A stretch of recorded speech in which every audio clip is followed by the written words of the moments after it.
दोस्तों नमस्कार। आप देख रहे हैं प्रेमी यूट्यूबर देखने वाले सभी दर्शकों को स्वागत है। आप लोगों को एक बात बता दें कि हमारे गायक अभिनेता परमत प्रेमी यादव जी का एक बहुत ही सुंदर वीडियो कल यानी 20 मई को वीडियो सॉन्ग रिलीज हो रहा है, जिस गाने का नाम है दर्द उठाता।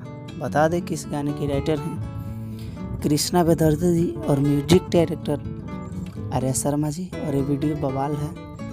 कल 6:30 में SRK म्यूजिक चैनल पर वीडियो सॉन्ग रिलीज हो रहा है, तो आप लोग तैयार रहिए कल बवाल मचाने के लिए। और जो भी हमारे चैनल पर नए जुड़े हैं उन सब से निवेदन है कि हमारे चैनल को सब्सक्राइब करें, लाइक करें और ज़्यादा से ज़्यादा शेयर करें, ताकि आप लोगों को परमत प्रेमी यादव जी का हर एक न्यूज़ का अपडेट आपको इस चैनल पर मिलता रहे। और गाना का अपडेट, धमाल गाना का अपडेट आपको इस चैनल पर मिलेगा।